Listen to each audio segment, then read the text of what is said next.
Motherfucker, why was I could have used a countdown. Hi, folks. This is Hitting the Mark with Harry and Mark, where we're two idiots who talk about things like we know about them.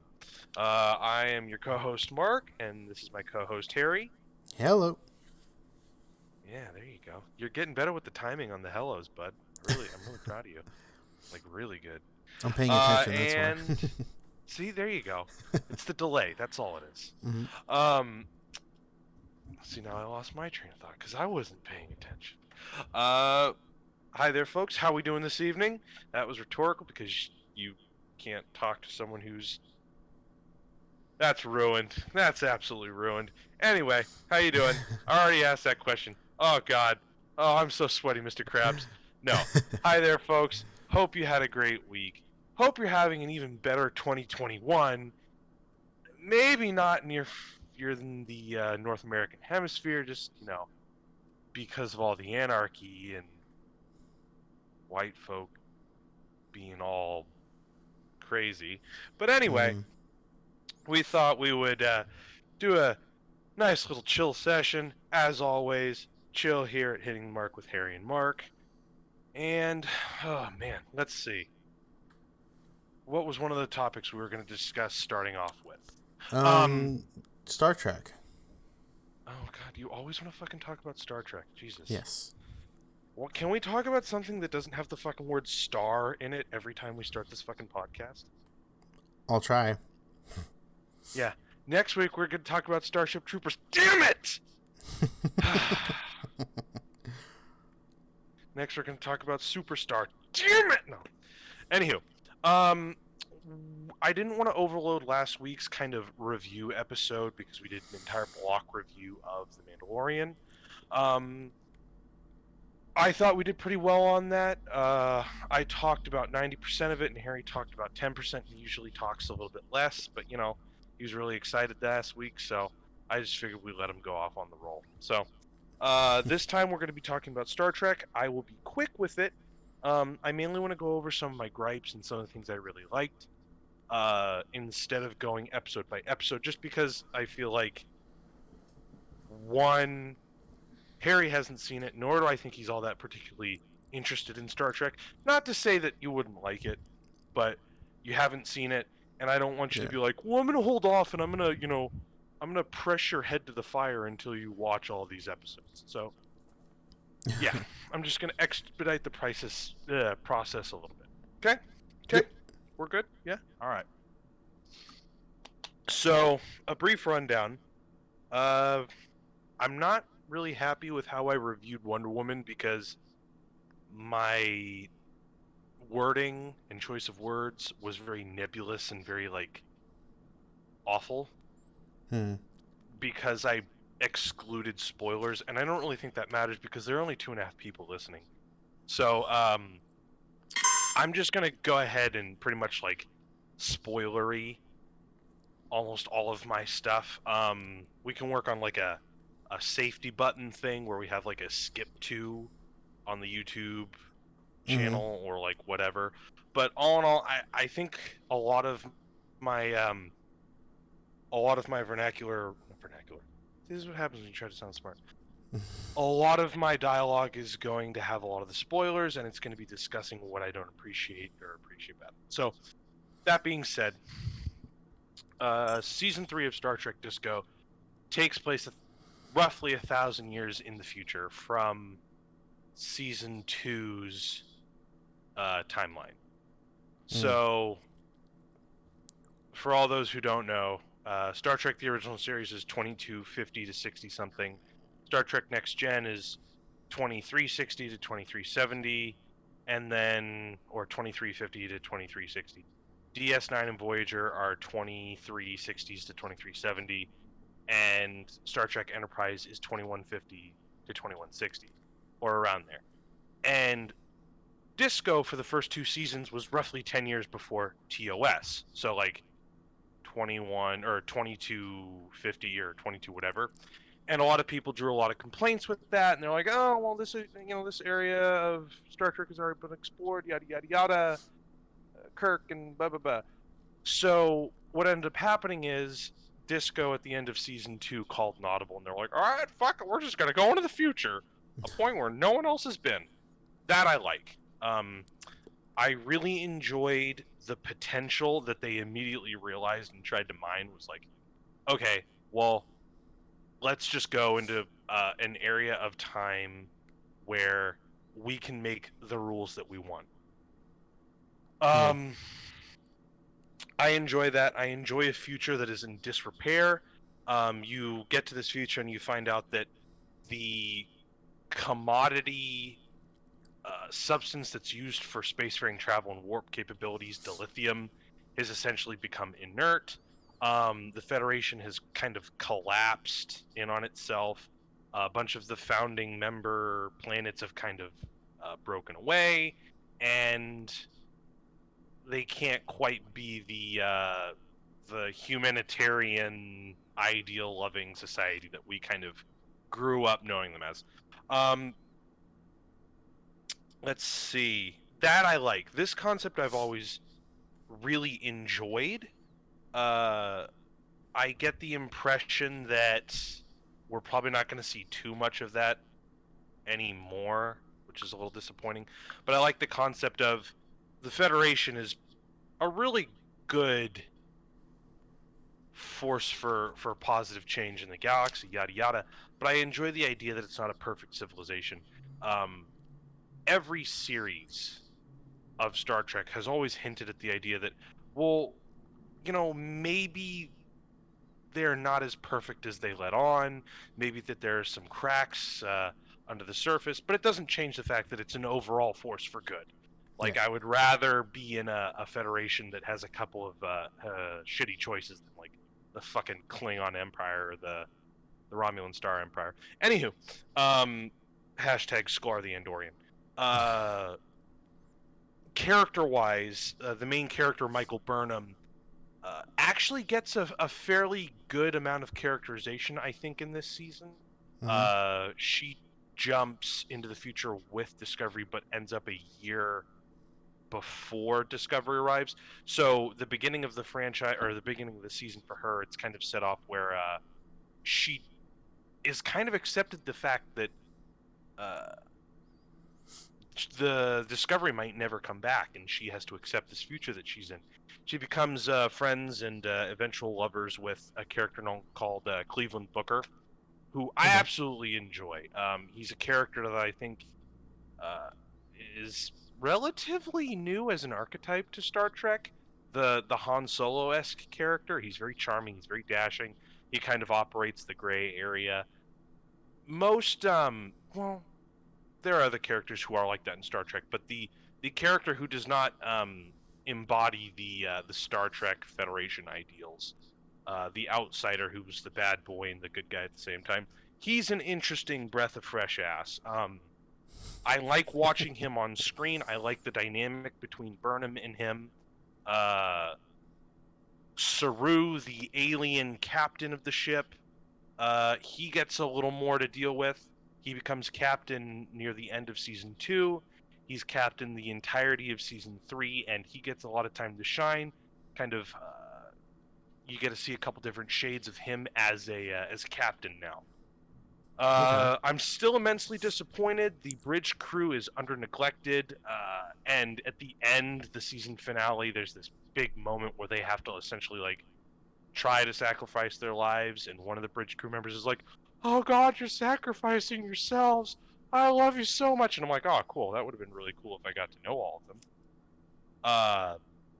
I feel like the ambient connection that we get with them, as in, like, the occasional, like, 2 or 3 minute bits where we see all of them kind of, like, looking at one another and high-fiving each other and blowing each other out of success, is kind of nice. It's an interesting dynamic, but it's one that I don't think is building to anything as meaningful that we've seen in other Star Treks. Even with, I know this doesn't necessarily, it's not like you can, like, nod your head in agreement, but there are characters in Star Trek Enterprise who I think are criminally underdeveloped, especially characters in Voyager. One particular, the saxophone playing ensign. where it's like they're not given any new dynamics to work with, and I think that's a problem. At the end of this, I'll tie this off with some of the reasons I have a problem with the ambient character growth. Tilly's great; she gets a little more time to shine. I'm a little disappointed they didn't give her more. My favorite couple in all of Star Trek, Culber and Stamets, get some time together. In fact, their little family grows a bit. I think in the first couple of episodes, we get to go to Earth, which is no longer a Federation planet. It has become an isolationist planet, which I think is kind of fitting for now. But we meet someone called Adira, who is a Trill? Or not a Trill, but she essentially has a symbiote in her body which shares previous memories. The Trill are a popular science or Star Trek species that has been kind of like a parallel for LGBTQ representation. I think more specifically trans representation. Don't quote me on that, I'm not entirely sure. If anyone, all 2.5 of you who would like to talk to me or discuss that with me to clarify, please do. I'd love to expand my horizon on that. The LGBTQ representation is expanding a bit. Adira, played by Blue Del Barrio, is non-binary as a character and non-binary in real life, which I thought was really wicked cool. Adira's partner is also a trans female to male character called Gray, and it's handled really well too. I don't think I think we've gotten to that point where we don't necessarily. Well, that's not true.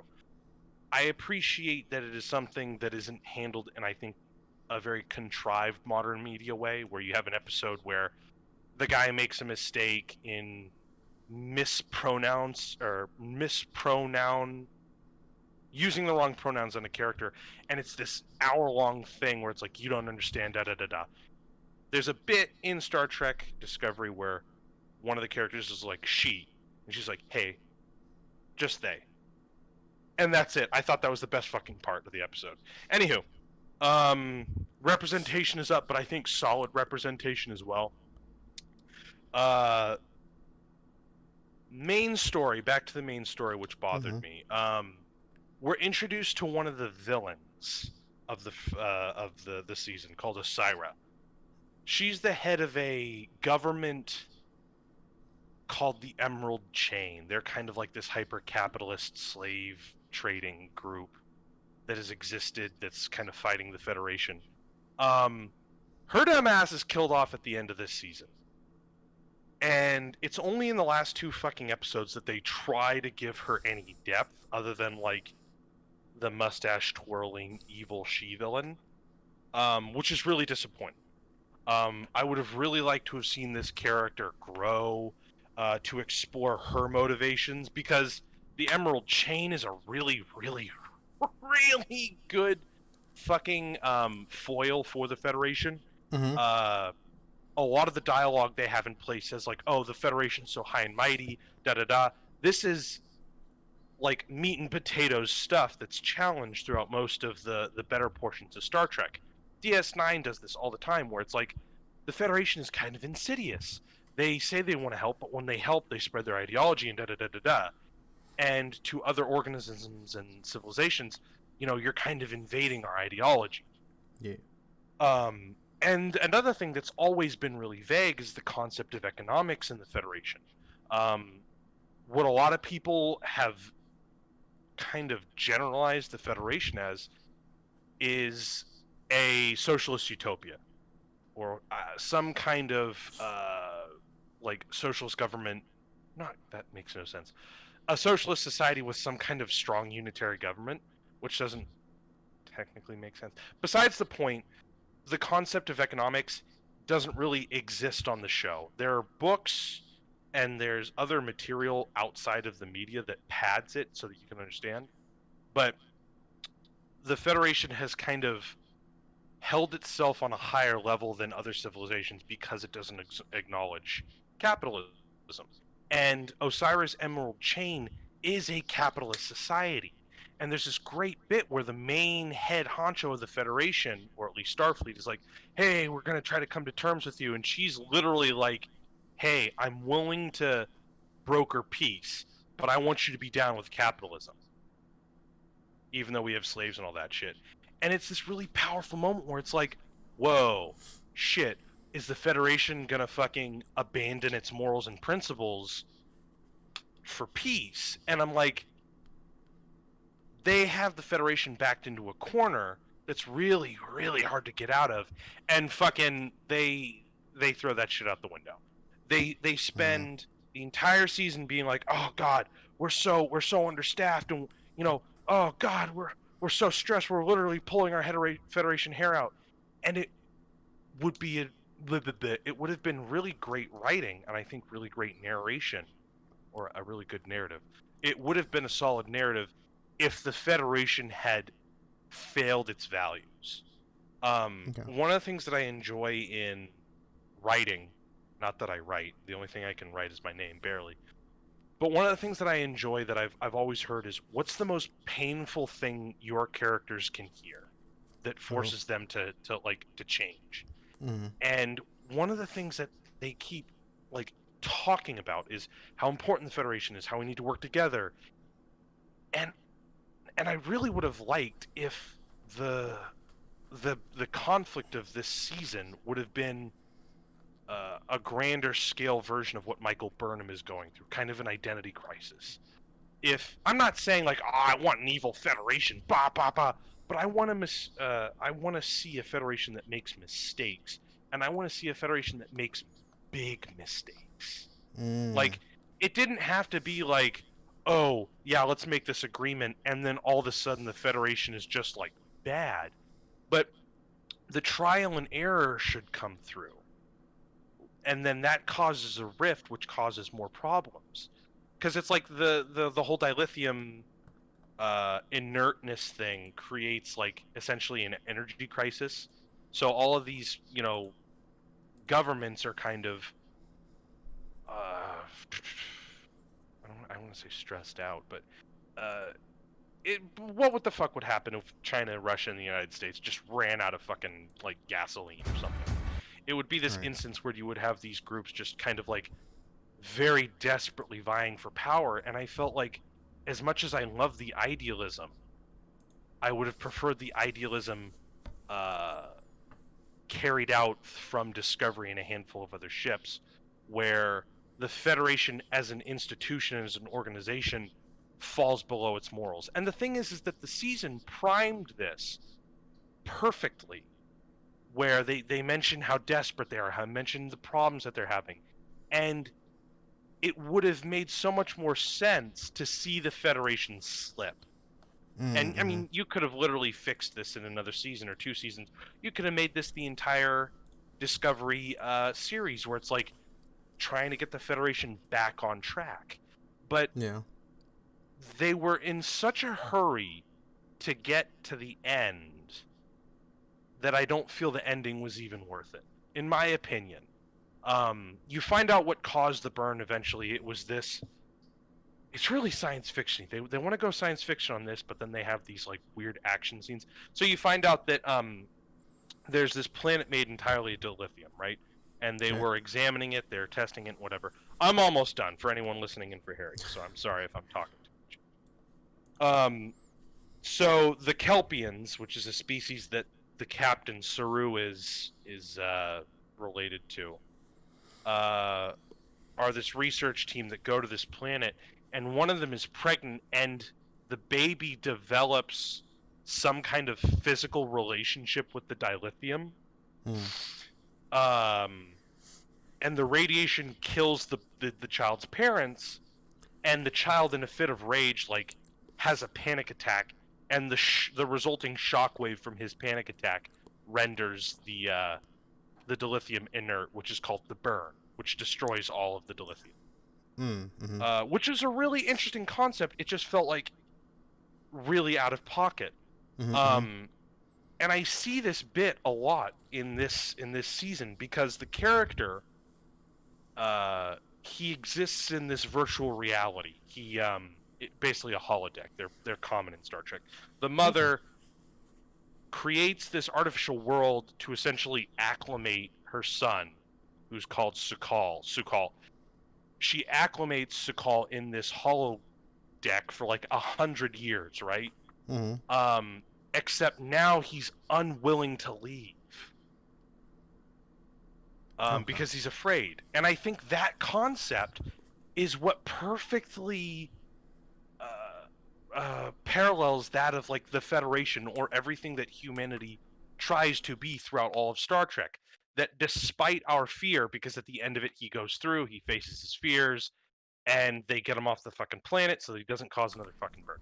But I think that parallels really nicely. Mm-hmm. And it is in a character like that that hope and that determination should have carried through, and not on the institutional level of the Federation.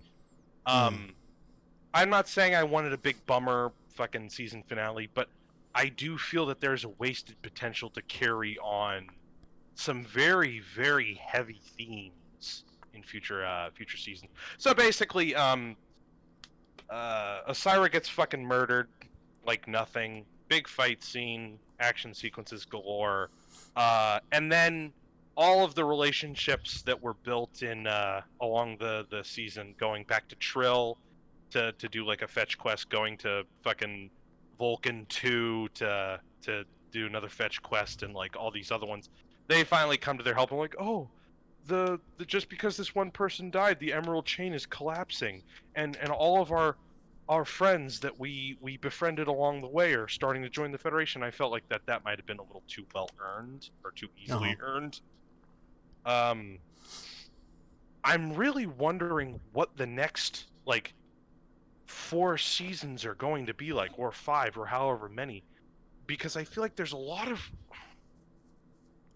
of potential in the conflict of bringing these other civilizations back into the Federation, if that's even the goal at all, especially if, from the point of view that I would have wanted, if the Federation had kind of tarnished its values. That being said, you know, it was still fun. I still enjoy the main cast. Yeah, Star Trek has never looked better. Anyone who thinks I'm on the fucking hate train, you're wrong. I just complain a lot. I'm always looking forward to more Star Trek because I fucking love Star Trek. You could somehow turn that shit into liquid and inject it into my veins. It'll keep me alive.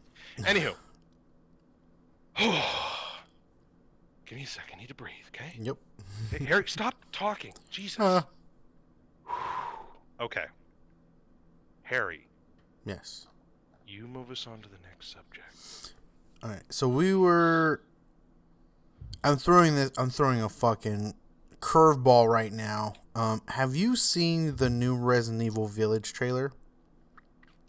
Not the new one. Okay. But so I have apparently seen the stuff for it. Apparently there's a new trailer. I have it on my screen. I want to know if I'm able to share my screen. This one. Go live. Does it pop up on your phone? Yeah, join stream. Can anyone else see this? All 2.5 of you guys? So I'm going to full screen this shit. Does that look good to you? Oh, yeah. Oh, okay. So Look at let that me know cemetery. let me know if you can hear some audio, all right? Mm-hmm. Yeah, I hear it.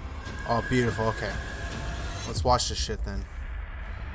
Hey everyone, don't miss your chance to be among the first to react to the new trailer and gameplay walkthrough for Resident Evil Village and more news related to the Resident Evil franchise. I cannot wait, and I will see you soon. If not, Oh, wow. get wrecked. I thought this was a... Get wrecked, Oh, look! It's Harry. fucking... Oh, no. It shows something. Hold on. There we go. Okay, good. Shh. Don't make it look bad. First he talks like the first 25 minutes about fucking space nerds. Jesus.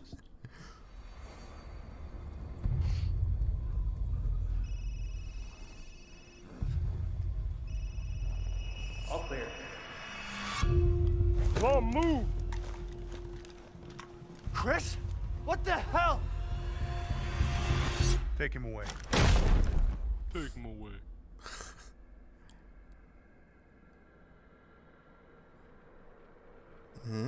Capcom. This shit looks like Castlevania. Like someone just made it look like Yeah, Castlevania. that's. In life and in death, we give glory. The bell tolls for us Dude, is that the all. new, They're what you coming selling? Again. What are you buying? Oh my god. Good day then. So good. Oh. Shit. Mia. Oh god, these are some Zack Schneider zombies. Quit being so paranoid. Yeah, stop being so paranoid. Long ago, a young girl went with her mother to pick berries for her Oh, father. this Who artwork. was hard at work. What is this, fucking Tim Burton? But the Is Tim Right. forest Burton greeted making them with a Resident dark, Evil? cold silence. Fucking Guillermo del Toro The gets bush is Silent empty. Hill, but fucking Tim Burton gets fucking Resident Evil. Yet Yeah. determined to find the berries, the rascal broke free of Mother's grasp and vanished into the trees. She didn't try that hard to stop her. Mother's worried cries faded fast as the girl Straight ran up. on, over vine, under branch, She must have a life insurance plan out on the and child. into the Right. forest deep. Dude, what is this, Assassin's Creed as well? Jesus, you see that child? Yeah. Okay. Oh, that looked like a big thing. That's a big boy. Yeah. It's just a local tale. Yeah, local tail my ass. I get it. Tail ass. Harry and Mark. Harry and Mark. Do it. I mean, yeah. Okay. Oh, that's cute. I see what they're doing. They did like a dot for. Mm-mm. If it's just looking, window shop away. Oh, there. Oh, that's the dude. person who's doing Is it. that the penguin? Nice. All right. I'm gonna be completely honest. I've never played a fucking Resident Evil game in my life. Oh, that's fine. Yeah, they're not. They're not good. No. I mean, I didn't. I played the original. Never played 2. I played 3 a little bit. 4, I played the shit out of. 5, I played just because of trophies. Bastard. Next on our list, I think we had nothing really else, so we're just Well, gonna fucking. If it's okay with you, I Yeah. wanted to pretend to know something about Resident Evil. Okay. Go for it. What? You heard me speak at all? What was I saying? Did I say anything? No, I think I disconnected our call before. Okay, perfect. Mhm. I've never played a single Resident Evil in my life. I know you mentioned like you have, or at least Yeah. Yes. smelled a Resident Evil game. Yep. But I mean, I was there. I've at least like acknowledged that I know that like, oh, Resident Evil 4 was this kind of gameplay defining change. The top down, or at least like 45-degree angle puzzle shooter survival game changed to this very visceral, over the shoulder third person shooter puzzle shooter. And with what was the one that was released like 2 years ago, I think they're doing another kind of game mechanic shift where it's going to be first person. I think it's interesting. They seem to be getting into more of a I don't know, what feels like a psychological or almost fantasy. I don't know the story of Resident Evil. Like, it would make sense to me where it's like, oh, humanity's kind of on the edge and they're kind of worshiping like these monsters or these like undead beings. That would make sense. But if that's not it, it feels like they're definitely straying more into the like supernatural aspect of it, especially with the previous one.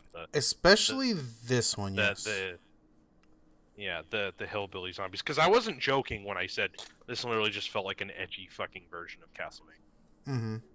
Minus the Netflix trash version. Trash panda ass motherfucker.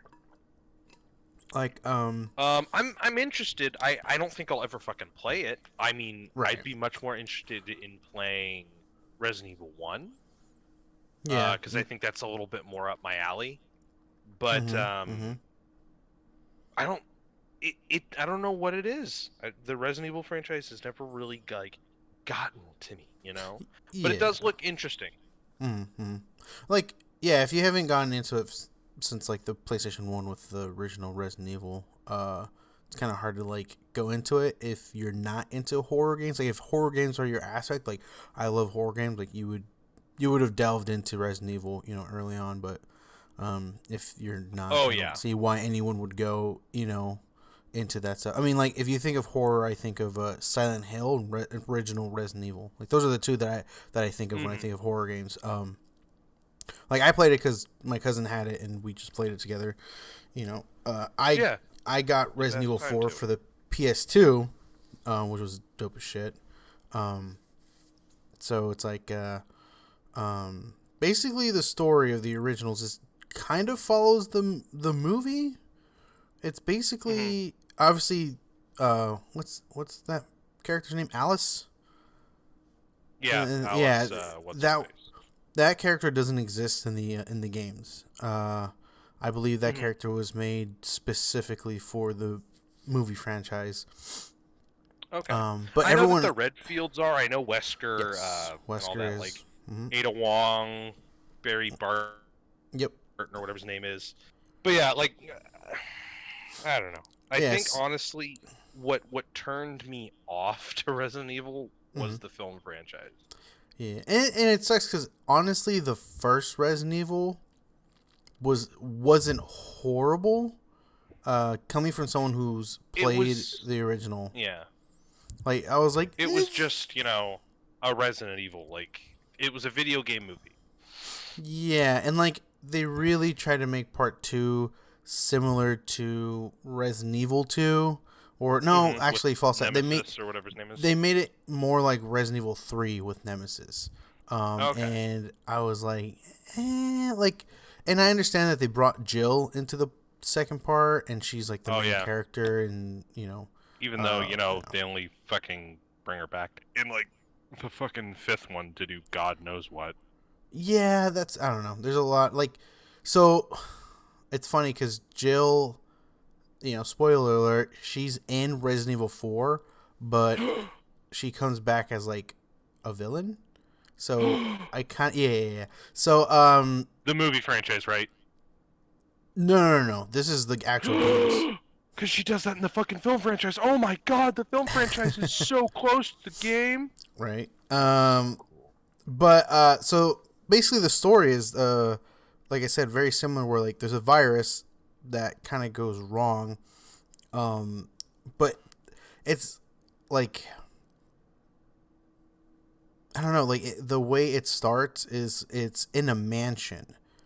Like I've seen that. Yeah. Yeah. So like the way the first one where it's like this umbrella corporation, it's underneath and all this like there wasn't underneath to the mansion, but it was just this plot from Wesker to use stars to test out this new virus and what this new virus can do. And that's why they end up in the mansion in the first place, because it was this test to see how these things can go up against one of the best groups and whatnot. I didn't really play 2. 3, it's basically a continuation, but the thing is Nemesis now. Like he's like the main experiment. And then in 4, it's a different. It's a virus, but it's not like an injection or anything like that. It's like basically it's like something that they put into you, like they make you eat it, and then like it's like a parasite. It's not a virus, it's a parasite at that point. Yeah. Everything beyond 4 I have no idea. I think 5 continues that where it's a parasite too. But yeah, it's yeah, at that point, like I thought 4 was great because it was a third person. Like you haven't played a Resident Evil like that ever, because the originals were, camera view, top down. And you had you know what I mean, like tank. I think they call it like tank movement or something like that. If you go, if you press up, like you're gonna go that way. Where like Resident Evil 4 was the first like third person Resident Evil that you can play like that. So it was really, and the thing is, it still had that horror element, which this one seems like it has, which is great, because that's the problem with Resident Evil after 4. It got away from horror and more into action. Like 6 is like the most action packed like Resident Evil game there is, and I think it just got nobody because it was like, I want to play a horror game. I don't want to play an action game. I'll go play Rainbow Six or fucking Call of Duty, Yeah, one of the arguments reviews that I do remember is they'd always say that Resident Evil 6 felt a little too cinematic and a little too like action driven. And I think that's one of the things that took a lot of people away. But I think one of the things that's interesting is that the franchise keeps reinventing itself in really interesting ways. I don't want to go necessarily into like the Halo argument, because it's like where everyone in the 90s had like pointy titties and now everything looks like Castlevania. It's a joke. But I mean, like, I do feel that the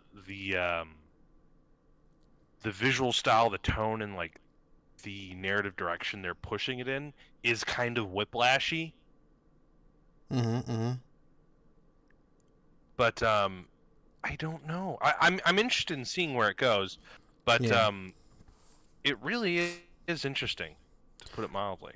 Yeah. Like I'm like when the original one, like everyone kind of like was like, oh no, another Resident Evil. But I'm like, at least they like it's more dark. And now that I'm seeing this, it's like it really brings me back to Resident Evil 4, where it's still dark. Obviously, it's not the basic zombies that you have from Resident Evil 1, but it's like, because what I was thinking is like people are getting used to having like people are playing Call of Duty. People want these epic guns and this and that, right? Like, so it's like, okay, we can give you that, but we need to give you something. Like, if we're giving you slow ass zombies and you have a fucking AK-47, you're just gonna mow everything down. Like, everything's gonna be super easy for you. So like, it's cool. It's cool that they bring in like in Resident Evil 4, they have like this. They have like big ass fucking bosses that you fight, right?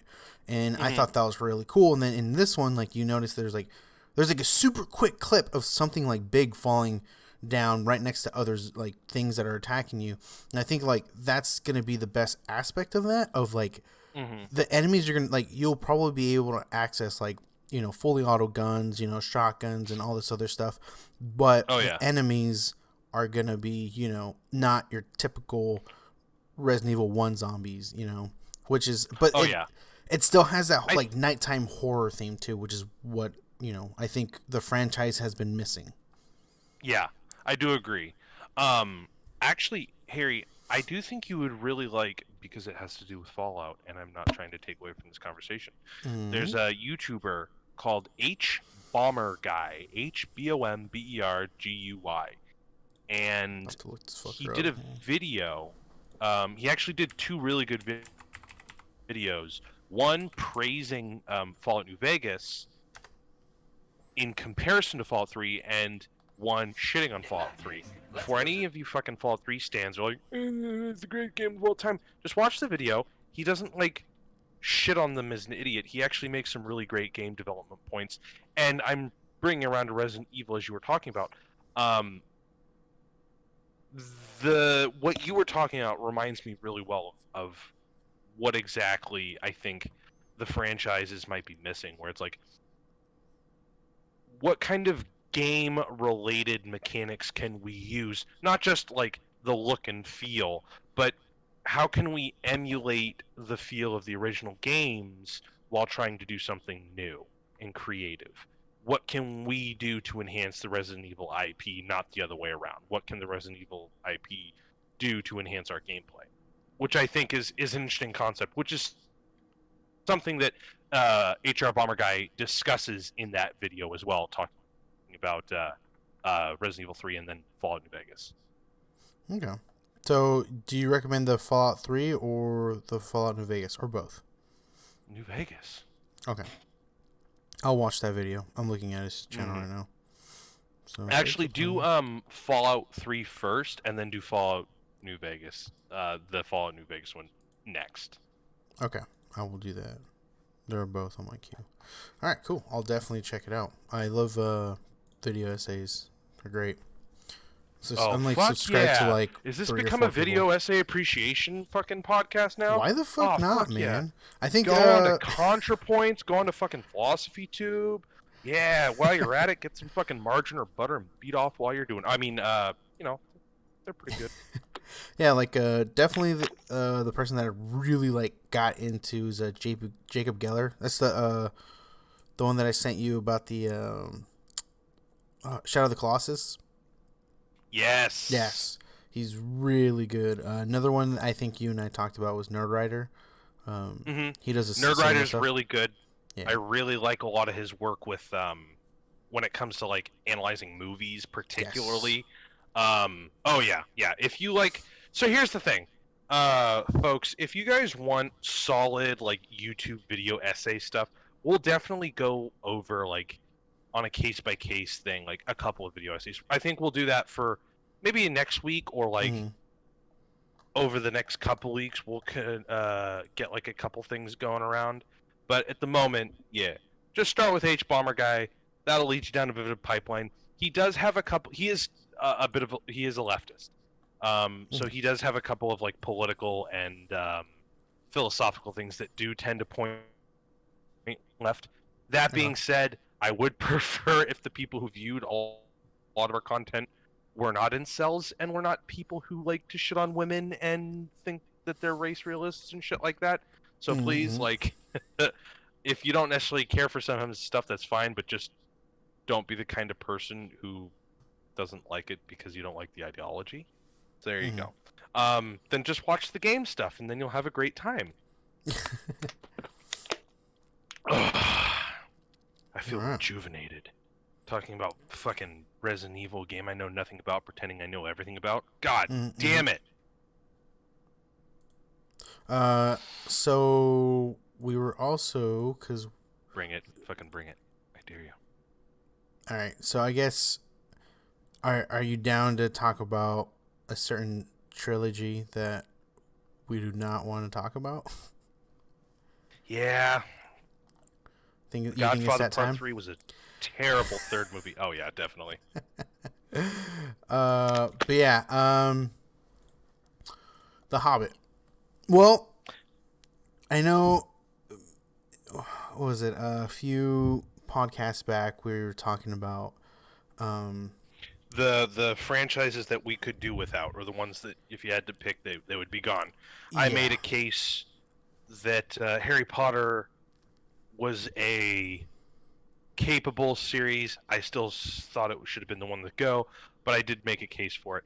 And along the way, I kind of shat on the Lord of the Rings franchise a bit. Yes. I'm here to explain to you that that's not what I was doing. I was just singling out half of the franchise. Yes. So I mean, with The Hobbit, where do I begin? One, it doesn't have the Hobbit feel. It does look like you're trying to get the Hobbit story and forcing it into a Lord of the Rings sequel or a prequel. I was gonna completely agree with you on that. Yeah. Yeah. And funny note, Guillermo del Toro was supposed to direct it. Don't remind me. Just don't. And just don't. That would have been a true Hobbit movie. Like the way with the way he directs and his vision and all that, like that would have been like that is a movie that I would love. You know how they're doing was it Jack Snyder or whatever versions? Uh-huh. We need to fucking try to get the Guillermo del Toro cut. Yeah, for real, dude. I mean, Yeah. that I'm just like thinking about it, I'm like, because The Hobbit is literally a kid's like fairy tale story, you know, like the way it's told, like every chapter there's like an issue and a resolution and a success, you know, like every chapter has something, and you know, Bilbo's able to overcome it, you know, and come out on top, or Yeah. whoever else is in the That- issue. Yeah. I was gonna completely fucking agree with you on that, and you made me agree with you even fucking more. I'm gonna say this flat out. Two things to correspond with what you were saying. Mhm. I tend to be like a fidelity guy. I like when the same fucking dude is doing all the same movies. Mm-hmm. So like I'm really glad Peter Jackson did the first three, and it wasn't like Peter Jackson, Steven Spielberg, and fucking Francis Ford Coppola. Right. But to be honest, I would have genuinely loved to have seen Guillermo del Toro's work. He was obviously, I think, stressed out because there was a lot of like production-related issues. There was a lot of conflict with Peter Jackson. I don't really know if how much of that is valid, but there was a lot of studio bullshit too, and he ended up dropping out because, you know, Guillermo del Toro is a fucking boss, and he, you know, has other projects. Yep. I hate that this is how do I put it? I also think because of the fact that Peter Jackson directed these, that he had to make them prequels and not, you know, The Hobbit. Okay, let me break this down real quick. The fucking Hobbit came out in the 1930s or the 19-whenevers, okay? Mm-hmm. He wrote this book as a kid's book, and then he wanted to write an adult version of his kid's book when he realized that his kids had grown up. So then he wrote The Lord of the Rings. He had no idea what the fuck he was doing with the ring, with any of that shit. And he was like, oh, well, why don't I just use some of the source material that I already made when I was younger and just make that the fucking Lord of the Rings? So all of a sudden the ring is fucking evil. It's not just a fucking ring of power. It's the ring of power. Yep. So I absolutely hate that most of these points of really great character development that you are mentioning, really spot on, by the way, are fucking ruined. Yeah. Like the spider scene when they're caught with the spiders, and all of a sudden he puts on the ring and he starts going fucking ham on the spider like he's fucking Anakin Skywalker, and then he takes it off and he has this moment where he's like, oh god, what have I done? Like, no. That shit is fucking stupid. Yeah. That is so disappointing because that takes away from what the point of the fucking that chapter is. Yeah. And I haven't even fucking read the book. I was just telling you before we hopped on, I'm starting The Hobbit now. It's and at the end of they have to destroy the ending of The Hobbit. They had 1 minute. They could have just fucking cut to black like it was fucking Blade Runner or The Sopranos. But there's the bit when he's looking in this house, he's like, oh god, what am I gonna do? At least I have myself, or at least I can rebuild. And he puts his fucking hand in his pocket, and then the Ring theme song pops in, and he looks down, he's like, oh, there it is. And then they just copy and paste the dialogue from the beginning of The Lord of the Rings. It completely ends Bilbo's entire story on this sour note. Yeah. And that kills me. That absolutely kills me. I grew up with the cartoon Hobbit, which is 70-something minutes and or 80 minutes, and manages to do all of what these three movies can to quite get. Yep.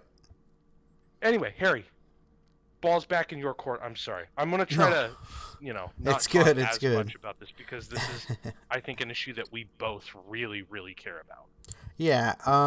It's just, I like, you're probably right. Like, because from what I hear, Peter Jackson didn't want to be involved in it. He's like, I did my part with Lord of the Rings. I don't want to deal with The Hobbit. I know the studio wants it, and they want me to give some advice here and there for them. I could do that. His ass Why was not? stressed. That 2 years when he was making that fucking movie, or all three of them, his ass was fucking dying. Yep. So, like, I wouldn't want to do that franchise ever again. And the amount of effort he puts into all of his movies, well, maybe not mortal engines, but but all the effort that he puts into these movies, all the textures and the very specific visual style. It's like, of course he doesn't want to be fucking involved, because that shit would have cost him like fucking 3 years of his life and 30 years of the rest of his life. Like, and one thing that actually happened is the actor who played Bilbo, he was doing Sherlock all the time. So what they did was they're like, oh, it's okay, take your time.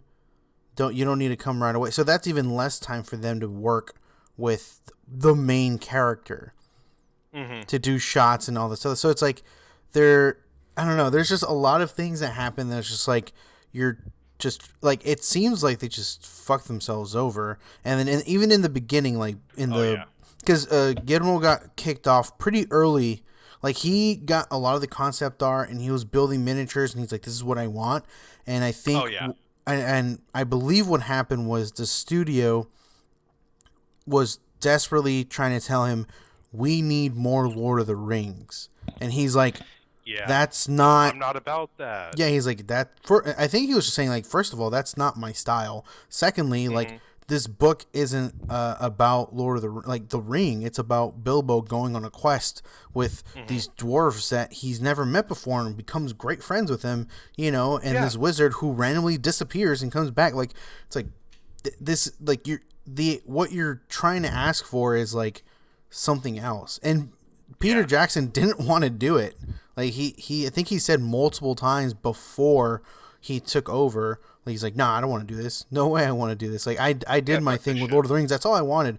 I'm only here to help out. To make sure that this gets lifted off the ground properly. Yeah, and, like, he's obviously read The Hobbit, Like, he, so he's like, he's there to be like, oh, yeah, like, this works, that works. Yeah, you want this visualization? Like, this is great. Like, just kind of like just there to give a second opinion on things. Yeah, there you go. Consultant. There you go. I think that's the word that they used for him. And the studio kind of forced it onto him, like, hey, so we kicked Guillermo left, so now it's your turn. You come in and do everything. He's like, fuck, okay, like, I guess I don't have a choice, because, So I think that was the number one thing, forcing Peter Jackson to do this with even less time. Because everything that Guillermo did, they scrapped. And he had to restart. So now he has even less time. That Guillermo wanted to do miniatures. He wanted to invest like the same amount of time and I am not saying The Hobbit on its own visually is not good. It is a very particularly good looking film. Right. But the thing is like, everyone wants to make this comparison to the original. And Guillermo del Toro, he was doing that from the beginning as well. He wanted to use sets. He wanted to use miniatures. He was more than willing to use a practical hand on this, which is something that I think you and I both would have agreed with. Yeah. Yeah. Yeah. And like the forcing forcing the book adaptation to be a prequel instead of just its own thing, I think would have suited a new filmmaker more, because Peter Jackson was under the constraints of making it, the prequel to Lord of the Rings and not The Hobbit, which again, Guillermo del Toro was more than willing to do. And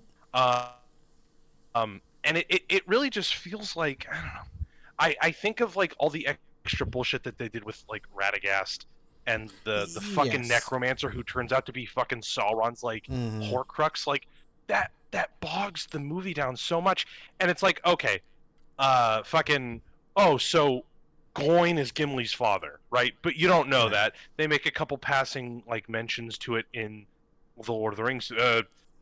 This ring cannot be destroyed, Gimli, son of Gloin, by any weapon you possess. And it's like, oh, okay, so we know his name. What the fuck ever. 20 years or 15 years later, like, oh, that's Gloin. And then now that means we have to put in fucking Legolas. That means we have to give the Wood Elves more time. That means we have to put in Tariel. That means we have to do all this extra shit with fucking Thranduil. And it's like, I don't mind some of that. Like, it's like the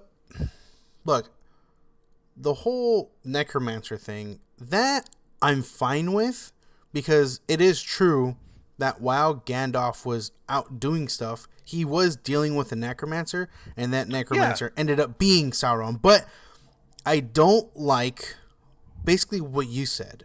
The whole adding Legolas, adding that stupid freaking love triangle bullshit. And okay, hold on. I actually love the idea of giving one of the dwarven characters a love interest. Not just a love interest, but introducing like a fully realized like elven character who has a relationship. But I fucking hate the love triangle part of it. I fucking hate it. Like, if Tariel had been like, "Oh, hey guys," and fucking tagged along, or fucking was doing her own shit and just fucking was like, "Rearrange my uterus, fucking Keely," I would have been like, "That's fucking cool. That shit is cute." And like the whole like heartbroken lover thing was fucking. Oh, it could have been so much better if just Legolas's fucking old CGI young-faced ass wasn't in it. Just wasn't fucking in it.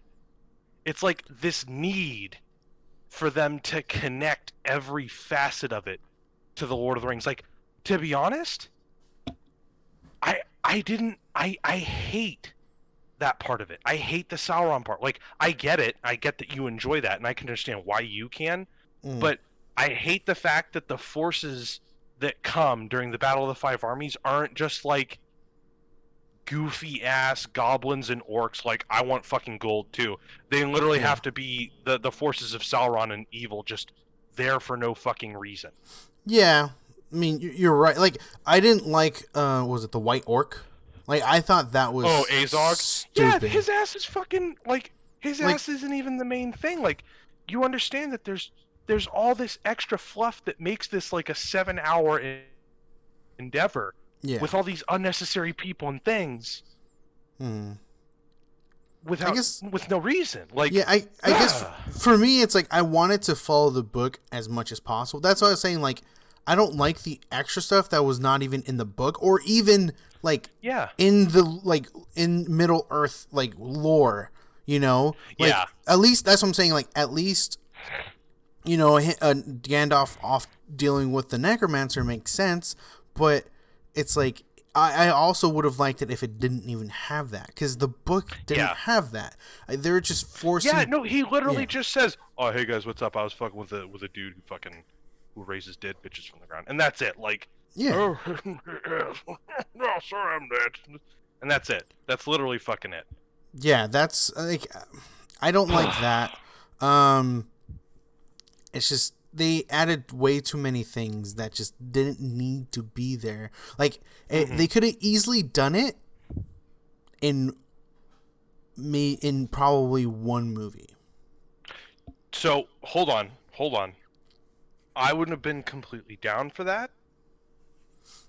No, I'm saying they could have easily done it in one movie. Yeah. 2 movies, I think, would have been great, because they would have really gotten a good. Because I think a good example for me is in the book, the part with the trolls, the 3 trolls, where Bilbo goes. Oh yeah.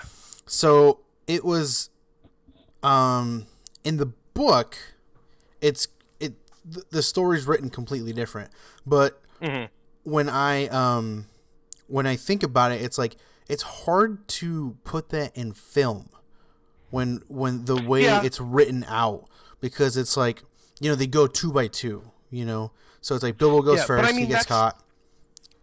That's the whole fucking point. That's the whole point of storytelling. How do you listen? Like, I get that there's like a difficulty. You know, how do you introduce this character? Like, oh, well, what if this person is first person? How do you introduce, like, whatever? Like, I get that. But the whole point of the medium of film is having the ability to create complexity and make it simple. And a lot of that was thrown to the wayside. A lot of the quirks that are involved in that are thrown to the wayside, which is disappointing. So, yeah, it's just like there's certain things like that where I'm like, okay, like, it is a little difficult to really write, like, to really put that in a movie form, so it's easy. Like you said, it's easier.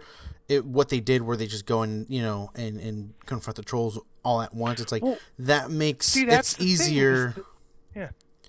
Yeah. Go ahead. Finish it. I was saying like, it just makes it easier in a visual standpoint, and I kind of get it. I still would have thought there would have been like a clever way to do it, a more clever way to do it, but at the same time, it's like I would completely agree. Well, that's what bothers me is that it's like. Because that in itself would have been like an inherently goofy bit, but what gets me is that like the craziest shit that you see is almost only when Legolas is like fucking surfboarding with like a shield, or like backflipping onto a horse, or like surfing off of the back of an Oliphant, and that's it. But like you see the Hobbit and fucking Bifur, Bofur, and Bumber all fucking riding on Bombur as he's rolling down like a fucking bowling ball, or like they're all like this one weird homogenous mass. They're all just wrecking shit together, and it's like this shit is goofy. And then all of a sudden you see Azog just impale fucking Fili and Kili, and I'm like, oh, well, man, it feels like a lot of the tension in making this kid's story more serious is ruining the fact that it's a kid's story. Like. I really don't mind if you took the fucking Pippin and Merry like energy and just made that a fucking movie. Like, and then Lord of the Rings isn't even Lord of the Rings. It's Merry and Pippin 2 in the big leagues. That's all it fucking is. You just take that adorable energy that they have and you make it. You just take the not World War II. I'm sorry. You take the warlike, like. Stakes of the Lord of the Rings, and you bring it down to like help these 12 short people get their insurance money. I don't fucking know. It's a heist movie, but like you get what I'm saying. Yeah. That's what's breaking my heart, is because it's like the Necromancer, Azog, all this extra shit is not only clogging up the runtime and making everything really fucking boring. It's also changing the tone, because I knew this shit. Like I thought the whole Smog intro in the first movie was really cool, but the moment they fucking paused to go over another backstory where fucking Azog is holding up, what is it, Thrain or Thror? Thrain's fucking decapitated head. I'm like, this shit, as I'm holding his head, pantomiming it right now. This shit right here, this belongs in the Lord of the Rings. This does not belong in the fucking Hobbit. Like, I get that it has killing and it has death and yada yada, but it's like, you don't need it. You really don't fucking need it. You don't. Peter Jackson is really good at the body horror and the wacky, like, psychedelic horror shit that you see a lot of in the Lord of the Rings, but Guillermo del Toro has shown right around the fucking time that The Hobbit was coming out that he can make fairy tales for adult children, and that's all you needed. Bear? Yeah. No, yeah, I'm here. Bear? Yes. No, I agree. That's what kills me. And not to mention all the seedy, like, New Zealand commercial bullshit that was going on in the background. If you want, ladies and gentlemen, and my dear co-host Harry, if you want a really good documentary on that, by the way, bud, look up Lindsay Ellis on YouTube. And look up Hobbit, or The Hobbit. She has a 3-part little docudrama series. I have seen that. Documentary series. It's really good. It's really, really good, yeah. And it goes over how a lot of the New Zealand and Kiwi, pardon if that's a derogatory term, I've heard it used before, I'll stop using it if it's not the case. A lot of the indigenous and like native like actors got shortchanged because of it, which is disappointing. Anywho, yeah, like what really breaks my heart is the fact that this movie tries so hard to fit into the Lord of the Rings when it should have just been the other way around, or just not at all. Right. It kills me. No, it really does. It just kills me that, like, I love the performances. I think almost everyone in this movie is great. Martin Freeman, I think I love him as Bilbo. Yeah, he's my favorite character he's my favorite character in almost the entire franchise. Yeah. He gives this. I think he genuinely does embody Bilbo in a really great way. From Yeah, what he I've read does. so far, like nice to the point of like completely ignoring his own comfort. Mm-hmm. And I love Gandalf as always. I'm disappointed that Of course. what's that bit of Sir Ian McKellen crying because he has to act in front of a green screen instead of like the forced perspective stuff. Like that shit breaks my heart. But he always Yeah. gives a great performance. Yep.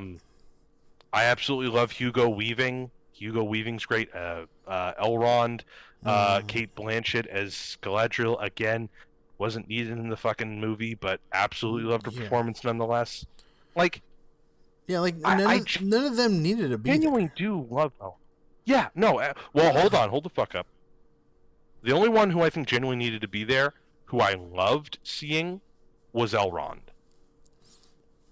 Oh wait, because yeah, Elrond is the one- They do go to Rivendell. Yeah. Never mind. My bad. My bad. Yeah, My that's bad. right, fucker. That's on me. My bad. That's on me. I'm so like hateful towards the fucking movie that I'm like, yeah, they shouldn't be there. Like, wait, Yeah, no, fuck they're that actually there. game. Like, they were supposed to be there. Like, oh, you're right. You're and right. like, fucking, what's up with? Oh, in your exile, my son, find a man of the Dunedain. Oh God, He's- yeah. He goes by many names, but you know him as Strider. Like, hold the fuck up. Hold the fuck up. Like, let me take that down as like, I hate the fact that that's fan service in the first place. Of course. But let me also hate the fact that fucking Lord of the Rings is, and before the fucking nerds get to me before I'm finished with my statement, shut the fuck up.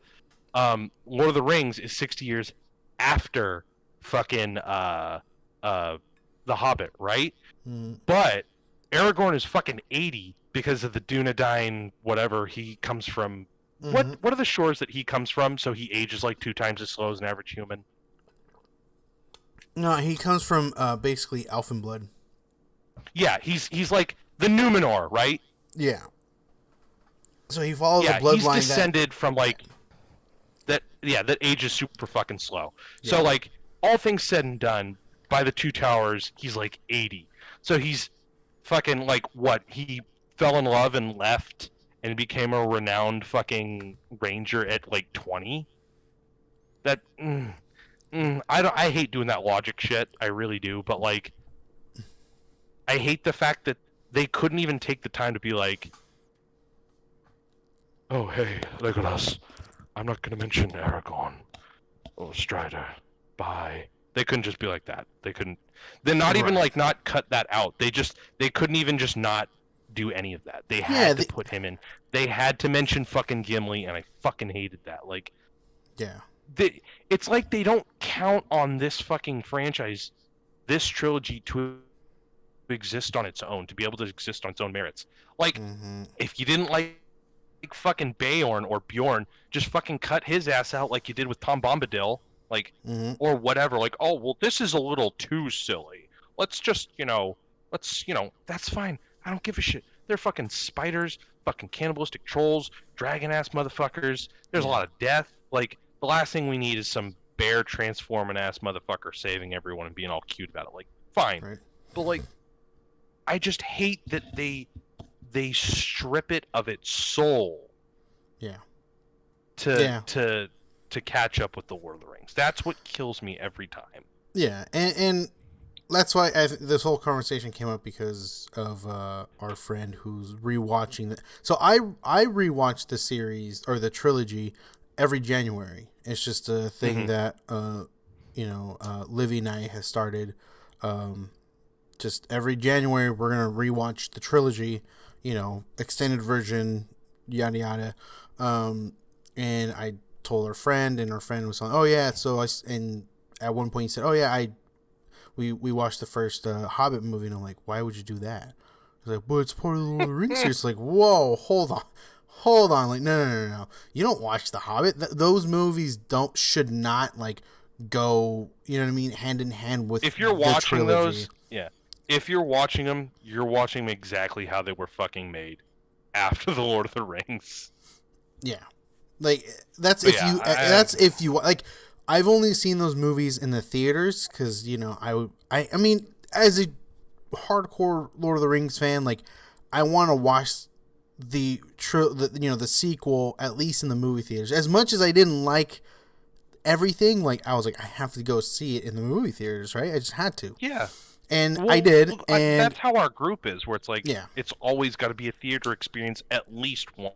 yeah, and that's also why we went to go see the Lord of the Rings trilogy in the movie theaters, extended version. I think a couple years back, so that was fun. That's the only way, fucker. Yeah. So yeah, it's just I wouldn't put The Hobbit like I would never watch those movies.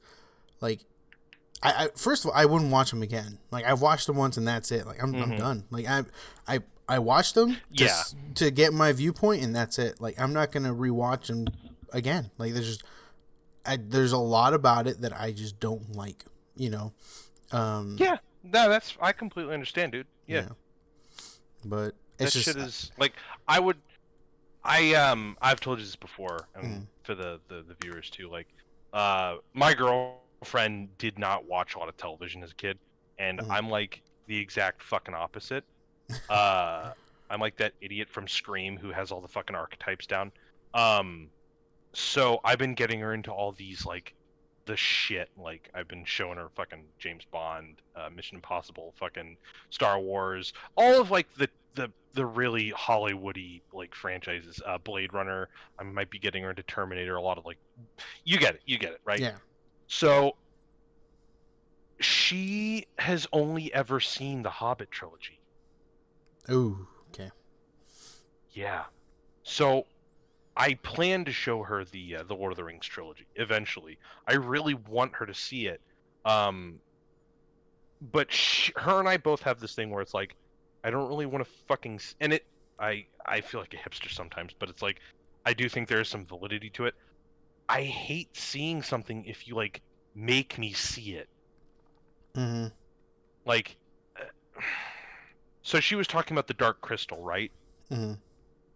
And she was talking about how one of her friends was like, oh yeah, I saw it to finally see it. And I fucking love the Dark Crystal. And I try not to be like, it's the greatest puppet movie ever made, and then when they see it, their fucking expectation is ruined. But like, I hate when it's like, I just did it to like check something off my list. And that's what she does not like to do. And she also hates it when someone is like, oh, this shit is way too hyped. Because because she's really new to movies, and whenever I sit there after the movie and immediately rip it apart, it kind of breaks her heart a bit. So I temper that because it's like I love film. Yeah. What was it? We got out of Godzilla King of the Monsters, and I enjoyed watching it, but my God, it was an awful movie. And we all stood there in that little fucking rhombus, you and the two other friends of ours, and me, and we were just fucking tag teaming how awful this movie was, right? Mm-hmm. And she was just like 5 feet away from us, just like, oh man, I kind of enjoyed myself. Like whether or not it was bad or not, whether or not she didn't like it. So like, it's just part of who I am. I've seen it so many times, and I've like lived movies, and I've shared a lot of experiences with you where it's like, we can watch a movie that we really liked and be like, the CGI in that was really bad. Oh yeah, I mean, I'm notorious of talking shit about the things that I like hold dearly. Like I love watching. Like we love quoting Lord of the Rings and laughing about the really silly quotes. Like really out of context stuff too. Yeah, like I think one of the ones that we always quote is when Gimli. It's after when they finally get to Helm's Deep, and then Aragorn like fell over the cliff, and then he gets back, and then Gimli's like, he fell. Like that gets us cracking every time. And then I don't know, just shit like I love just shitting on the things I love, just because like I love them, and I can appreciate how much I love them, but I can also appreciate all the silly things or the bad like another thing is like when I forgot his name, rider of Rohan when he hops back onto the horse after. Aemir, yeah. Yeah, and his sword's like falling out of his sheath. Like, yeah. I fucking Yeah, that shit's good. Fucking love that. And you know, the other thing that's really cool is if you watch the behind the scenes films behind all the films, it's great because there's like little things here and there that they talk about that happen during like the filming or you know, stuff like that. Like like when Viggo Mortensen breaks his fucking toes. Exactly. That helmet. Yep, that one. Yeah. Sam like, getting a gash in his foot, stuff like that. Oh yeah, that shit's good. But like, I completely get what you're saying. Yeah. But like, I want her to back on track. I want to show her the Lord of the Rings, but I don't want to be like it's the greatest fantasy trilogy ever conceived, ever. Right. I don't ever want to come at her like that. And it's not like I'm trying to be gentle on her. I feel like I've realized the more and more I try to sell a movie, which is what I used to do a lot. Like, I used to be like, "Oh, this movie's fucking sick," and then they watch it and they didn't have the same spark that I had for it. That's fine. Yeah. But with, you know, your girlfriend, you tend to realize things that you might not have realized before. I want to come at this differently because I really would like her to enjoy this because I do think it's a genuinely well-made and loved trilogy. And I just want her to know how wrong that she was for liking The Hobbit. But without me, like, flaunting it over her. Like, I want her to feel a sense of guilt and then come to me and be like... I was wrong. You know, paraphrasing, I was wrong. And I love you for showing me the way. I think... And I'll be like, you know what? Hey, everyone makes mistakes. If my girlfriend hears this, I love you. And that was a hypothetical, and we both know that that was a caricature of you that is not representation of you at all. Anyway, I think like you went into The Hobbit not reading the book beforehand, right? The source of no, I did not. I went off of the cartoons. Okay. Well, the cartoons, I haven't really watched the cartoons, but I'm pretty sure they're pretty spot on. Pretty faithful. Yeah, there you go. That's the exception of Bjorn. Okay. Yeah, but it's still pretty close. So I mean, that folk music in there fucking slaps. Oh man, if you haven't seen that shit, I have not. Fucking, I own type it. In, fucking type that shit in. I Let's own fucking the play that shit in the background. Oh no, wait, copyright, DMC. Yeah. Fuck. What funny little birds. I own the the thing. I own it on DVD. Yeah. So there's going to be a point where we're going to sit down and watch it. Just it hasn't happened yet. We're planning That's to. the only fucking Hobbit movie you should watch. That's true. That's true. We're planning to watch. Going off topic, we're gonna watch the Star Wars prequel trilogy at some point. Okay. Soon. I just want to hear and then zoom zoom zoom. That's really all I really want to see. And then just a great performance from I forgot his name, but Obi-Wan Kenobi. Oh yeah, Ewan McGregor. Yeah. Okay, so like, I want to point out something, and then we'll get right back to the Hobbit bit. Yeah. I don't hate the prequels. Like, I really don't. Like, I get what they are. I get that, like, they're not on par with fucking Mark Hamill and his schlockiness from the 80s. But, like, if you go in and you're looking for, like, an interesting, like, deconstruction of the Jedi as a Star Wars fan, I think it's pretty fucking solid. And I like even more that it's like a tragedy. You know what? I think this is a great segue because this is a prequel trilogy that I think did a actually good job compared to The Hobbit. And this was this was what, decades after, you know? And it's like again, and the thing that pisses me off is The Hobbit had a literal book to show what a roadmap. Like, hey, this is a roadmap. Just follow the roadmap, and they're like, Yeah. just going off road and fucking, somewhere else. It's like, and like the Star Wars prequels, like, didn't. They're just like, all right, they're just out of this dude's head. This is how Anakin Skywalker became Darth Vader. Yeah. And go ahead. For me, what gets me every time is the plot. Mm-hmm. No, I'm sorry. The story. I always forget the difference between plot and story.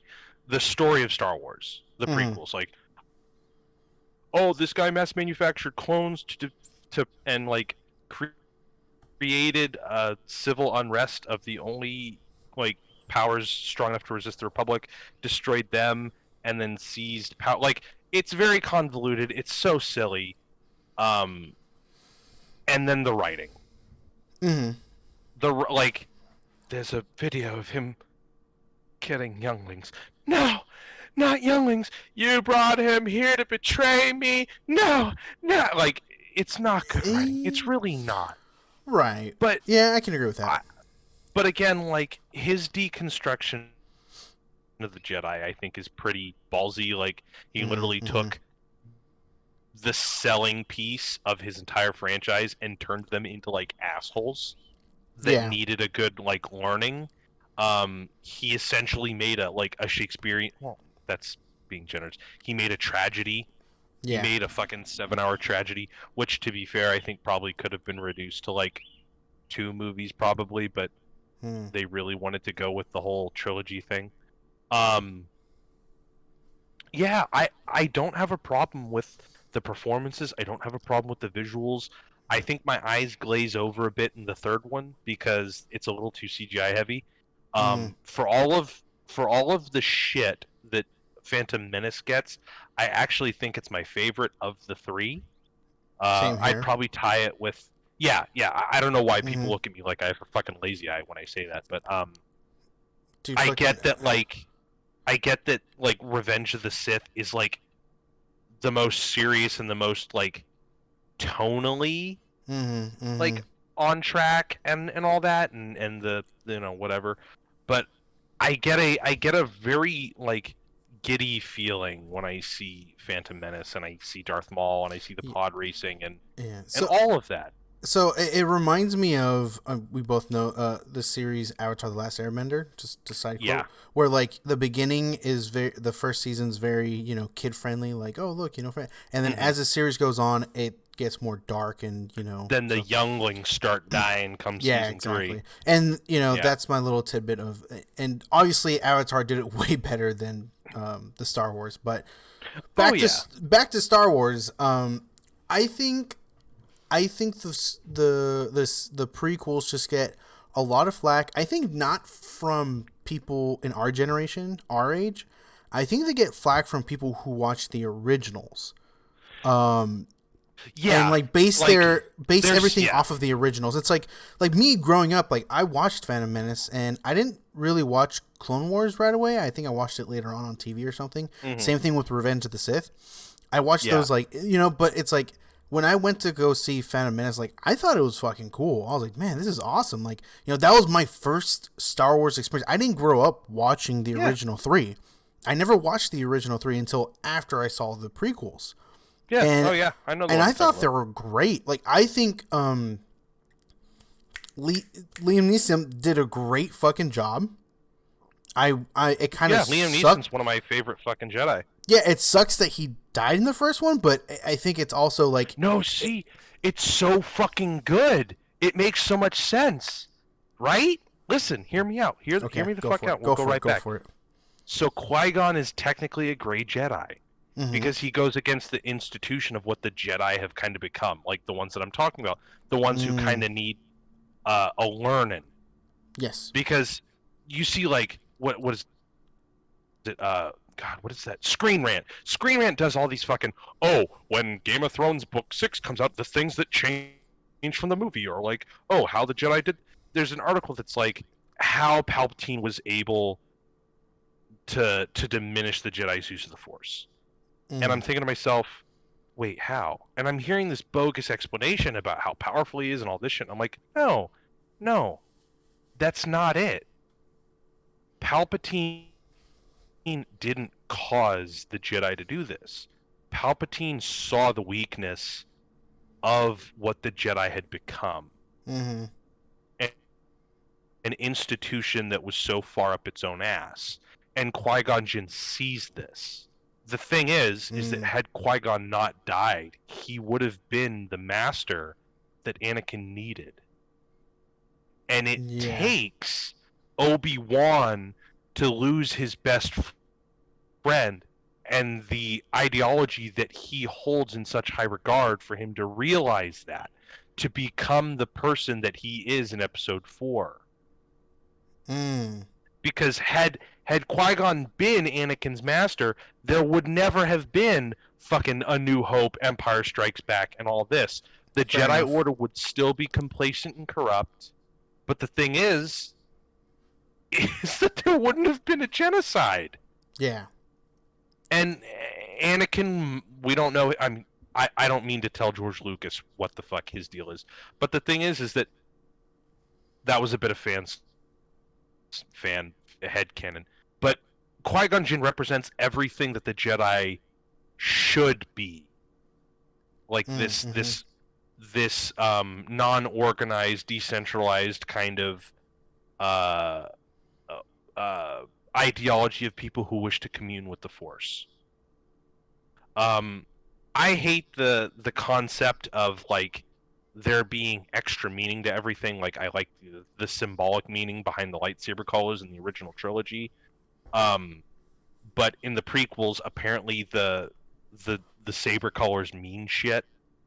So blue is like fighting prowess, and green means like academic or wisdom prowess, and it really rings true that Qui-Gon's like lightsaber is green because of his devotion more to like pursuing the knowledge and pursuing the understanding and communing with the Force than the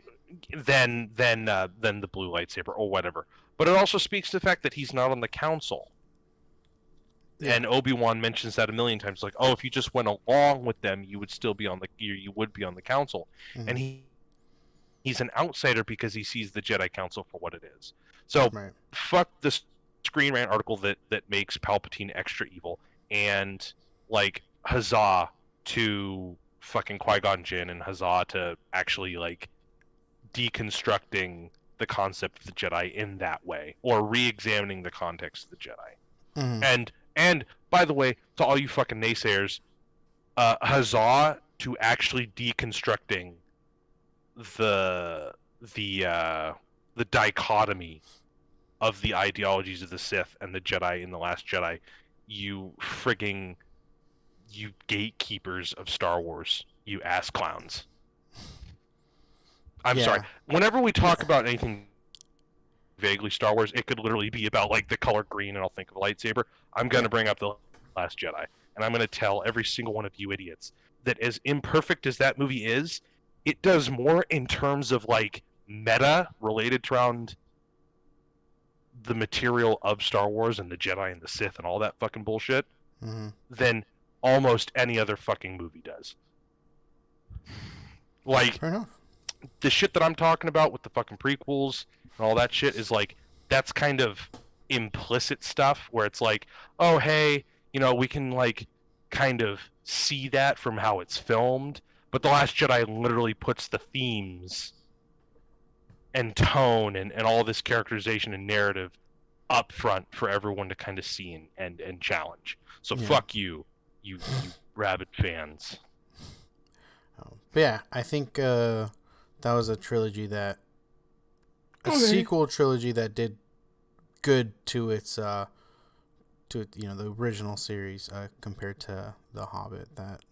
Yeah, that's the only fucking time that it would have been okay for it to end sad. Yes. Like, oh, the Empire and all Jared dead, and I'm going to fucking Dagobah in disgrace, and I'm gonna fucking get all sun damaged hair and Tatooine. Like that shit makes sense. Not this Yeah. Fucking rings in my pocket bullshit. Like, oh, let's end this story of like personal growth and determination with him having an addiction. Yeah. And I'll to say evil. And I'll say the prequels had the fucking most badass fucking villains compared, like, dude, Man. Count Dooku. I'm not gonna lie, I gotta disagree with you a little bit. Really? I gotta. Like, our friend fucking loves General Grievous, and I'm like, what the fuck do you love about him? Like, he's literally just a skeleton with a heart and asthmatic problem. Like, don't get me wrong. Right, but the fucking he like killed and got the lightsabers from Jedi, But, and he like, wields 4 of them. Like, that's the pretty fucking idea of that is badass. cool. Like, okay, hold on. I don't say he would looks take cool. fucking- I'm just saying, like, Yeah. the concept behind him is Yeah. fucking badass. Like, holy Okay. shit, he, like, So- murdered these Jedis, stole their fucking, lightsabers, and runs them with fucking 4 hands, and just spins, Okay. like, zoo, zoo, zoo, zoo, zoo, zoo, zoo. Like, I was like, Yeah, oh my that's God. cool. Like, That's when cool. Obi-Wan I sees don't that, he's doubt like, that. oh, fuck. Like, okay. He's like, this oh was, shit, I've like, only got this fucking one. This is bullshit. Yeah. And then, obviously, Why like, doesn't he just fucking like force crush his fucking heart? Just like, oh fuck, there go your arteries, bitch. right? But the other thing, Darth Maul. Okay, Maul. hold on. Okay. Hold okay. the fuck up. Hold on. Okay. I would take Last Jedi again. I'm sorry. I'm just pulling from what I think is the best material. I'm not on the Last Jedi hype train right now. Oh, breathe. Oh, I would take Last Jedi Kylo Ren over any of the movie villains. Any of them. I think Okay. he's the most well-rounded. I think he has the best characterization. He actually has character development. Every single one of the villains in the Star Wars movies, with the exception of like Darth Vader, Yeah. has no character development whatsoever. Besides motherfucking Darth Maul. And what kills me is he got the fucking he got the Boba Fett treatment. Wow. Yeah. Look at this awesome fucking character. There goes Obi-Wan turning his ass into a fucking paraplegic. And then Dave Filoni was like, he was fucking lying in bed one day with his wife or his spouse. I don't know. Male, female, domestic partner, whatever. Polycule, whatever. And he's like, God, fever dream. Oh, my brain, it hurts. And then he has like millions of visions of what the future could be. And he wakes up and he's like, oh. And his fucking spouse wakes up. He's like, what's that, babe? He's like, shut the fuck up. I have to go to Lucas headquarters. And he fucking, in his robe, he gets in his fucking, like, his fucking Pinto. And he drives through the fucking Lucas gates. And he's like, Maul. And Lucas wakes up from his coma as, like, they force connect from, like, a half a mile away, since, like, Lucas is, like, in the mansion. And Dave Filoni drove through the gates, and they're, like, half a mile away, so they're, like, force connecting right there. And Dave Filoni's, like, communicating with him as he's driving close to him. And as he gets out of the car, and as, it's like, George Lucas gets out of his, like, bed downstairs to the front door, they both fucking start making out. He's like, I never thought I'd meet anyone I could connect with on such an emotional level and share all my things with. And Dave Filoni's got his hand through fucking George Lucas's hair, and he's like, oh god, so much dandruff. And then they come up with the idea of fucking introducing this character who you thought was just fucking dead. I'm sorry, was the fan fiction romance stuff a bit too much? I was just letting you ride, man. No. Darth Maul, again, jokes aside, gets the Boba Fett treatment. He's this awesome character who's introduced and killed off, and he gets a mountain. More than Boba Fett, a literal fucking mountain of character development that you don't see or hear of ever again until he gets that piddling little cameo in Han Solo. Yeah. So bad. Yeah, I mean, like I said, Darth Maul, General Grievous, and Count Dooku fucking played by Christopher Lee. I think I'm just a Oh, Christopher yeah. Lee fucking fanboy, but you know what I mean? Like, I completely agree. I'm just like, oh, dude, like, just the villains are so fucking badass. Like I I understand think, yeah. what you're saying with story development. Hey, I mean, I don't really like. I watched the, you know, what's his name? Force snoozes. Yeah, the Yeah, new Rogue the One. new no the new bad guy, Han Solo's son. Oh, Ben Solo, Kylo Ren. Kylo Ren, yeah, him. Like, I think I can agree that, you know, at least there's some sort of backstory. It's like, yeah, you go into the original trilogy, just here's Darth Vader, this guy who's fucking the bad guy, and he just, but he's not the main bad guy. You know, there's just, he has a superior, right? But again, you're like, you don't really have any backstory, and then all of a sudden you find out that he's Luke's father, and then that's kind of it, right? You're right. There's not really a lot of backstory. He's still like this badass, like, was it Rogue One where he shows up and just like that scene where he's just like, all you see is Oh, like yeah. red light. One of our friends and I were like fucking, we were watching all that together, and I fucking like grabbed his hand and I fucking shook like a child with him when we watched that scene. That was a really badass scene. Like, that's kind of like the scenes that I like from the prequels, because it's like, to me, it's like, I don't really need a backstory. If you can give me a badass villain like you did for Darth Maul, Yeah. Count Dooku, and General Grievous, like, that's fucking kick-ass. When like obviously Darth Vader, you know, you already know Darth Vader by the time Rogue One comes out. So, you know, when that happens, it's like, holy fuck. Like, but it's that aspect of knowing, like, this dude's a fucking badass. Like, you're not necessarily rooting for him, but you're like, fuck. Like, it's kind of like me watching the Witch King in Lord of the Rings come up. Oh, yeah, Angmar. Yeah, and just, you know, I'm like, oh my god, like, yes. Like, I'm not rooting for him. I'm not like, you know, I'm just stoked that, like, dude, this dude is a fucking badass, and he, like, Yeah. you know, like, he will fuck people up. Kind of like, know what? Go ahead. No, kind of like what? Sorry. I would say kind of like Sauron in the like in the not prologue. What is it? The prelogue? No. What is it called? No, the prologue. The prologue, where he just shows, like, everyone's like, yeah, we're beating the orcs, and they look over and he's just and fucking he's got there, the like, mace. yeah, and he just looks. Everyone Like, just, womp, womp. yeah, everyone just stops and looks at him like, oh fuck, like that to me, like, that's the kind of scenes that I like when it comes to villains, like them showing up and being like this force of like dread, like, oh fuck, like, Yeah. uh-oh. If I was gonna agree with you on that, I think Darth Maul and Dooku would probably be the two that did that the most for me. Dooku, I like, as much as they don't give either of these characters like any due backstory or any due like context or whatever. I find Darth Maul appropriately menacing. And I find Dooku appropriately mysterious. Like, I like the idea that he's not introduced to fight until like the very end. He's more of like this negotiating head honcho character, and then he like fucking wrecks shit like nobody's business. Again, like, he's in the end about as quickly as he's in the beginning of Revenge of the Sith. Yeah. I was a little disappointed that he kind of, well, it makes sense that he dies kind of that way, where it's like he was just a pawn, and I got that. But I felt a little like taken aback.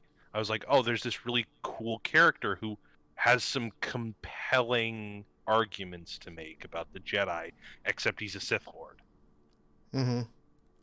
So, or at least, I don't know, they use his, like, the Darth Tyrannus thing once, and then it's Dooku for the rest of the Clone Wars franchise. But yeah, like, I can get behind that, because I like Dooku, and I wonder if it's mainly just because I like Christopher Lee as well, who adds this, like, this very, how do you put it? He adds this very sincere kind of, how do I want to word this? There's a sincerity to his speech, Like every time he's like sharing a screen with either like Kenobi or the Trade Federation of the Separatists, there's this cold sincerity. Yeah. Like, what's the bit when he's fucking interrogating Obi-Wan and he's making a genuine plea to him, and there's just so much gravity in his voice, and it's all from Christopher Lee. That's the thing. It's all from it.